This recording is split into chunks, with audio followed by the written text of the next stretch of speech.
Welcome everyone, and this is your lecture number 3 on the chapter Human Health and Diseases. And today we would be discussing about the topic of innate immunity. So, don't forget to like, share, and subscribe our wonderful channel of BioPoint Stream the World of Bio. This is our amazing Telegram group at BioPoint New where we conduct regular discussion, polls, updates on our classes, OMR examinations, and quizzes. This is a crash course for NEET 2021 Botany plus Zoology absolutely free. Join our Telegram group to know more about the crash course for NEET 2021 that is at BioPoint New. So starting with this topic of immune system. So what is actually immune system? Immune system is actually a particular kind of system of our body that is regulating or that is concerned with providing the immunity towards our body. That is these type of organs, so these system provide an immunity towards our body. What is actually the term immunity refer to?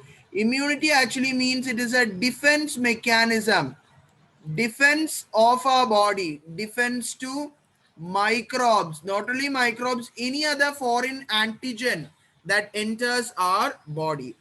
So before we study about the immunity, we have to study about two different main terms, that is antigens and antibody. We know, I hope you know all these things, antigen and antibodies. What do you mean by antigen? Antigen means any foreign substance. Antigen refers to any foreign substance that enters into our body. It can be in case of organ transplantation, it can be the organ from the donor, which can act as an antigen towards our immune system. So when an antigen, when our immune system just knocks down a particular antigen or a foreign particle, what happens is there that antibodies are released. What do you mean by antibodies? They are the certain preparation which are prepared from microbes, dead or weakened microbes, and they are used to prevent the attack or to reduce or to kill or inhibit the growth of microorganisms. Yes. So mainly the immune system of our body consists of primary lymphoid organ and secondary lymphoid organ or secondary lymphatic tissue, and there are various cells in the innate and adaptive immune system. There are other various cells also which gives this immune or immunity towards our body. Some examples are tonsils. You might have heard about the term tonsils. Actually, this tonsils, in case when you are suffering from some kind of a disease, your skin allergy or something, your in your skin you will have the bulging out of certain things. In your face also, in your throat infection, your throat gets enlarged because of the tonsils located over there.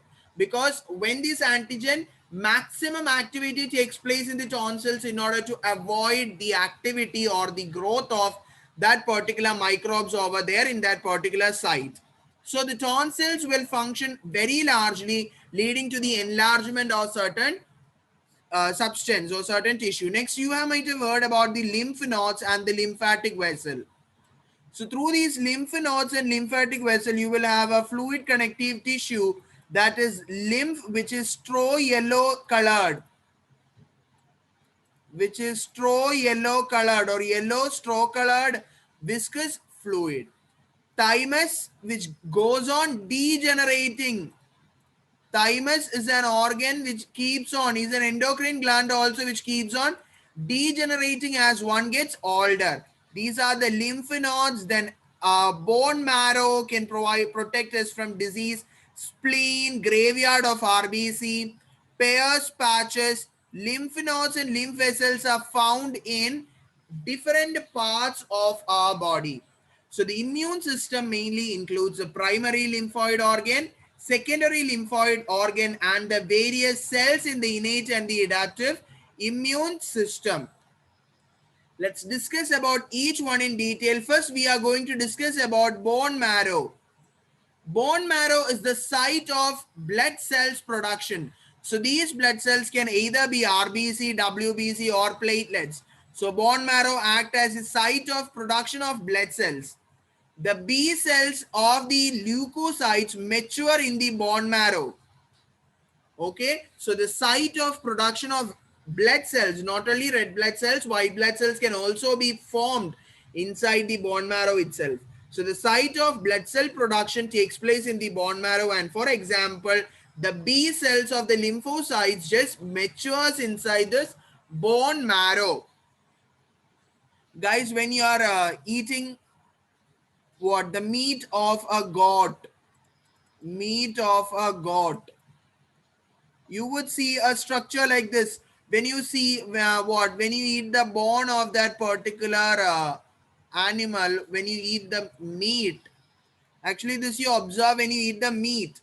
So when you eat the meat, you will have a substance like this inside the bone, which actually what happens, you will suck out.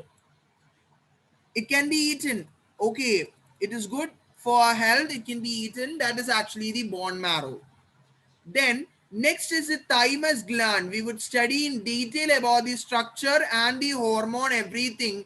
That is, thymus gland can also be referred to as an endocrine gland also. So we would study about the endocrine details in the chapter chemical coordination and integration. Here we would be discussing about the thymus gland. How does it play an important role in providing immunity? So guys, this is the thymus gland. This is the thymus gland, or this can also be the enlarged image. It is located between the trachea and the sternum in the upper thoracic cavity. You know that the diaphragm, this is the diaphragm, and above the diaphragm, all those structures that comes above the diaphragm, you divide it as the thoracic cavity. And all those that comes below, you will call it as abdominal cavity. So thoracic cavity and abdominal cavity. So the thymus gland is located between the trachea and the sternum in the upper thoracic cavity. What is the important happening over in this thymus gland is a site of maturation of T cells or T lymphocytes. Where does B lymphocytes mature? B lymphocytes mature in the bone marrow. T lymphocytes mature in the thymus gland. Very important MCQ question. So guys, once again, I'm making you remember, B cells mature inside the bone marrow, and T cells or the T lymphocytes mature inside the thymus gland, which is located in the thoracic cavity. It is large sized at time of birth, but reduces in size and becomes small, and actually it goes on degenerating. It degenerates as we grow up. So thymus gland is actually very large in case of infants. In infants, there can be more infections. Okay, when we are small, or when a person is infant stage, what happens at that particular stage, we do not have our own our immune system will not be functioning so properly. We will be getting only the antibodies that we get from the mother's milk, right, and other foods. So mostly mother's milk, colostrum, initial days you will have about it. So we'll come across and we'll study about it. Okay, so it is large size at the time of birth in order to maintain the maturation of more T lymphocytes, which actually provides us with the immunity, and it reduces in size as ones get older. Next is the lymph nodes. Actually, guys, this is the diagram for lymphatic system. When you go to higher classes, you will have to study lymphatic system as a particular text or as a particular subject itself. Lymph and lymph vessels. Like this, you will have to study in detail because we are studying a lot about blood. So exactly, lymph is also a fluid connective tissue which is surrounding the two distinct regions, that is the cortex and the medulla. Macrophages. What do you mean by macrophages? One of the type of phagocytic cells. Macrophages is a phagocytic cell. We have studied in the chapter structural organization in animals. The macrophages, the large cell, we will be what? Seeing the diagrams and all in the upcoming slide, because we have to study about separately about this macrophages also. So the macrophages are concentrated. Oh my God. Yes. Macrophages are concentrated in the medulla region, the medullary region of the lymphatic system or the lymph nodes. You will have the macrophages concentrated. The B cells and the T cells in the lymph node help to destroy the pathogen. We already told that they are concerned with the function of providing immunity. So they help in destroying the pathogen. They trap the microorganisms or the antigen. They trap the microorganism or the antigen. So these are some of the main function of lymph nodes. Next is spleen. I hope you are getting the points. Spleen is the next organ that we are going to discuss. It is located in the upper left region of the abdominal cavity just beneath the diaphragm. Okay, spleen is located in the upper left region of the abdominal cavity just beneath the diaphragm. Okay, just like this you will have the spleen. So this is the enlarged image of the spleen. So it contains lymphocytes and other phagocytes. Phagocytes means, guys, this is a particular microorganism, you suppose. I'll take another color and I'll illustrate for you with the help of a diagram. Okay, so guys, this is a macrophage or a WBC, you suppose, a phagocytic cell. So this gets moved or this notify or it gets noticed the what particular antigen that enters into our body. And finally what happens is that this particular thing engulf. Actually, I should draw it. This is the next stage. I'll draw one step in between. Okay, so that is the particular antigen, and what happens is that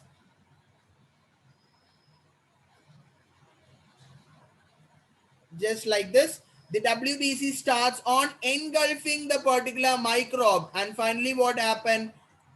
It is ingested also. Clear? And this is not the nucleus, this is the microorganism.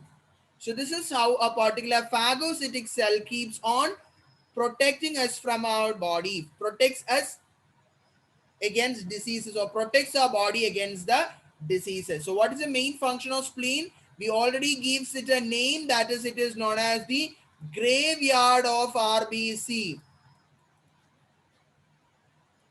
Graveyard of red blood cells or erythrocytes. Very important MCQ question. So it removes the worn out RBC and microorganism, or it cleanses the blood. And it is also known as a reservoir of RBC in fetus. Very important MCQ. Name the reservoir of RBC in case of fetus. It is spleen. Graveyard of RBC in adult. It is again spleen itself. Next is the tonsils. Tonsils. Tonsils are actually this. Actually, tonsils means the small bulging out structures present inside our mouth. Actually, inflammation of tonsils can also be happening. Okay, so guys, actually this is the structure of tonsils, and what is this?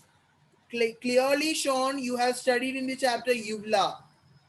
Okay, it's the uvula which you have studied in the chapter digestion and absorption, right? So tonsils, guys, whenever you are getting, sometimes inflammation of the tonsils can cause what certain diseases also, which will make your face looks like you are very fatty. Okay, bulged out your face, your skin, your cheeks will be bulging out, just like um, some fruits inside your mouth or something. Your cheeks will get enlarged. So this is because some kind of a microbe activity is going on there, and the tonsil cells are going to destroy it. So the patches of lymphatic tissue which is located around the pharynx is known as the tonsils. It prevents the entry of pathogens through nose as well as the mouth. Guys, one of the most important MCQ question as abbreviation question, MALT. It is mucosa associated lymphoid tissue. Please say it once again along with me. Mucosa associated lymphoid tissue. MALT, M-A-L-T, MALT, mucosal associated lymphoid tissue. So actually MALT is a type of lymphoid tissue which is lining the major tract. It can be respiratory tract, it can be digestive tract, it can be urinogenital tract or urogenital tract, and it consists of 50% of the lymphoid tissue, 100% MCQ. Malt occupies, this is at least 25 times repeated MCQ question for your exams. So they'll be asking you how much percentage of the lymphoid tissue is occupied by the malt, or malt occupies dash percentage of the lymphoid tissue. It is 50% of the lymphoid tissue is occupied by the malt or the mucosal associated lymphoid tissue. Next is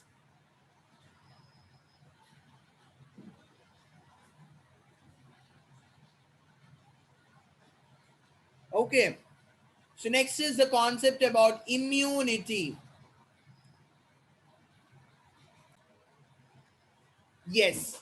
Immunity means it is the ability. Immunity is actually the ability to host, to fight against the disease causing organism.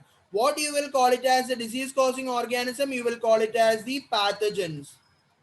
So this is a unit. Human health and disease is actually a unit of 3 chapters clubbed together. That is human health and disease, strategies for the enhancement of food production, and microbes in human welfare. When we discussed about the microbes in human welfare, we discussed about certain advantages of the pathogens. Or advantage, we cannot say it has to be pathogen, we can call it as to be microbes only. Because pathogen is something which causes diseases. A microbe that causes diseases is referred to as pathogen. So guys, immunity can mainly be classified into main classification of immunity into innate immunity and acquired immunity. So they can mainly be classified into innate immunity and acquired immunity. What do you mean by innate immunity? Innate immunity means without any previous exposure to such a substance. That is, these are inherited. Innate immunity is actually inherited from your parents. For example, closing of the eyelids when large amount of light falls on your eye, it is a natural reflex, or it is something which is natural. When a pointed object is coming towards your eye, you will suddenly close your eyes. It is an example for innate activity, that is inherited activity. Innate means they do not have a previous exposure to such a condition. Done. So next is the acquired immunity. That means innate immunity or inborn immunity. Yes, that's the apt word over here. Innate immunity means they are the inborn immunity, or they are present inside our body right from our birth itself. Acquired immunity is dependent upon the exposure to specific antigen. Guys, you might have heard that if a particular person is once affected by the chicken pox, okay, it is a viral disease, chicken pox, it will not be coming again to that particular person. Suppose this is a chickenpox virus, you suppose this is a chickenpox virus. Okay. So first, at the first time when it is approaching a particular person, that particular body or that particular immune system of that particular person doesn't know to produce which kind of antibody can destroy this pathogen. So what happens? It takes some time for our immune system to produce certain antibody. So by taking that advantage of the time, what happens? A microbe starts spreading inside the body, and finally it starts causing the chicken pox. And the second time it won't be caused in case of human beings. Why? In 99% of the humans, chickenpox will not be caused for the second attempt. But it can cause, it can be seen on our body, it can happen inside our body or happen in our body in some other forms. For example, a larger form of chickenpox is the herpes. Okay, which cannot be completely curable even sometimes. Okay. So this can cause at the particular second time in 99% of the people, when this is what chickenpox virus is approaching us for the second time, our body knows, remembers this pathogen. So at that particular time, what antibody have we produced? So suddenly within few fraction of seconds, or without giving them any advantage of the time, what happens is starts producing the antibodies and kills the pathogen completely. So that is what is acquired immunity. So today's class we will be discussing about the innate immunity. What do you mean by innate immunity? Innate immunity means they are the inherited immunity or they are inborn immunity, natural immunity that is obtained, that is present already in our body without any exposure to previous condition. So we are discussing innate immunity can mainly be classified into four. First one is physical barriers, second one is physiological barrier, third one is cellular barrier, and fourth one is cytokine barrier. So we have to study what all are the different components that is coming under each. So four different types of innate immunity: physical, physiological, cytokine, and cellular barriers are there. So what are the different examples of a physical barrier that provides innate immunity? For example, skin, which is spread all throughout our body, it acts as a physical barrier. That is, it prevents the falling of the dust. It protects the dust, microbes, certain other microbes which it can prevent from entering inside the body.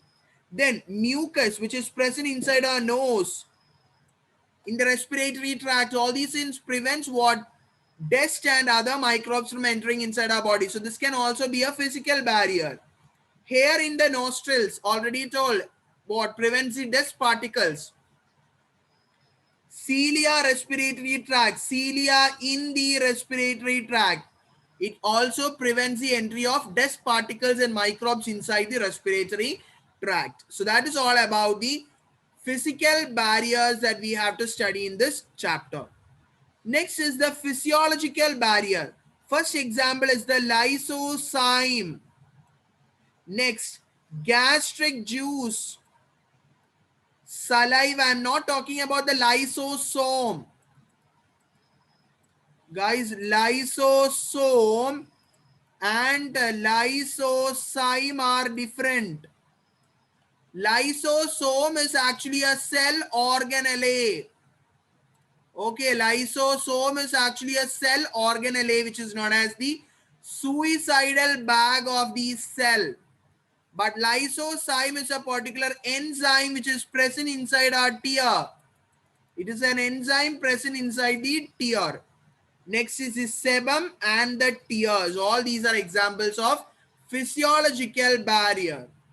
Next is the cellular barriers. For example, all the WBC types, neutrophils, macrophages, basophils, eosinophils, natural B lymphocytes, T lymphocytes, etc. are examples of what? Are examples of cellular barriers. Last but not the least, it is the cytokine barriers, interferons. Okay, guys, interferons is something, a substance which is secreted from one viral infected cells to the nearby cells to prevent the attack of viruses. Suppose this one cell. I'm drawing a plant, not plant cell. I'm drawing an animal cell. We are talking about human health and disease, right? So this is one cell and this is another cell which is in close proximity or which is in close contact. So you have to what? Imagine that one particular virus or one particular virus have just affected this cell A and this is cell B. So this is a healthy one and this is infected one and this is a healthy one. So what happened? This cell will secrete certain substances to the nearby cells. Certain substances to the nearby cells that a virus has entered this cell. So there are chances of it get spreading. So prepare yourself for that. So what happens? Other cells will get prepared by producing the respective antibodies for that particular virus that have entered. So that is referred to as what? Interferons. So discussing one by one in detail. So first we have about the physical and the chemical barriers. Skin, mucous membranes serve as the protective or the physical barriers Upper respiratory tract has cilia to remove the trapped particle. Oil glands present in the skin secrete certain chemicals to prevent the harmful attack of bacteria. Then the acidic nature, the gastric secretions of the stomach. Then the bacteria, which is a normal flora in the intestine and other regions, out complete potential pathogens. So skin, mucus are examples of physical barriers, cilia, physical barriers. Then you have lysozyme, gastric juice, saliva, sebum, tear. All these things are examples of what? Physiological barriers also. Next is cellular barriers. Cellular barriers includes all the phagocytes, macrophages, dendritic cells, and natural killer cells. First is the natural killer cells. It recognize the abnormal cells such as cancerous cells or the virus infected cells. So the natural killer cells just recognize the abnormal cells of our body. That is, for example, cancerous cells, abnormal growth of the cell, cancer, virus infected cells, and they will attach to them and releases chemicals to destroy that particular cell or that particular microbe. Next, certain types of phagocytic cells, they wander through the interstitial fluid and the blood to destroy the bacteria and the other viral infected cells. For example, macrophages, neutrophils, eosinophils are all examples of phagocytes. Guys, this is one particular blood vessel.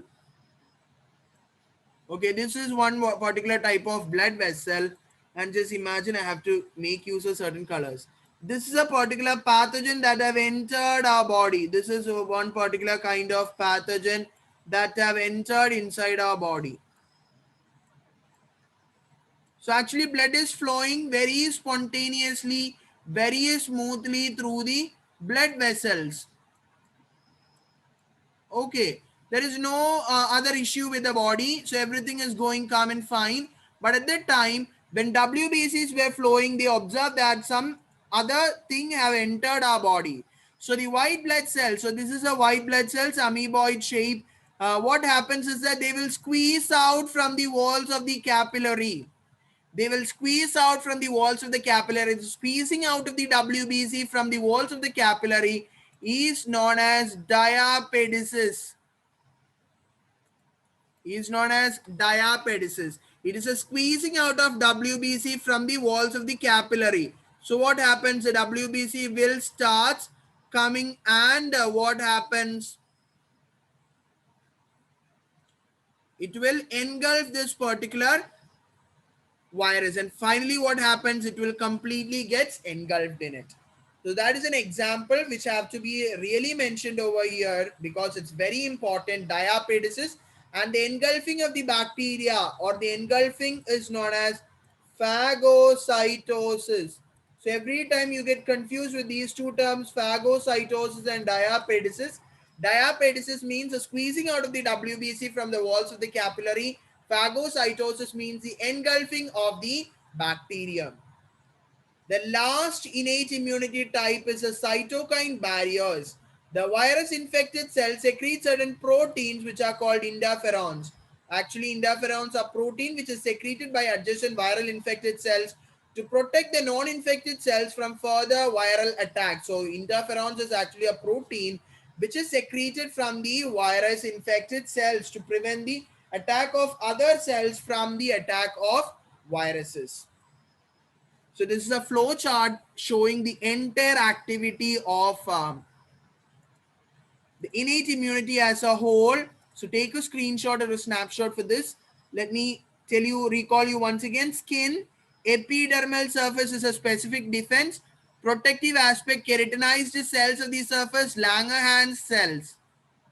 Skin, which contains sweat, secretion. Sweat glands are there, sebaceous glands are there. Protective aspect, they have a low pH and a washing action. Oral cavity, you have the salivary glands which contains an enzyme, lysozyme. So guys, actually when I taught you sometime before, I 1 second, let me correct it for you guys. Actually, this lysozyme is not something which is present in the tears. It is actually an enzyme, but it is present in the saliva. So please note it down. Sorry, guys.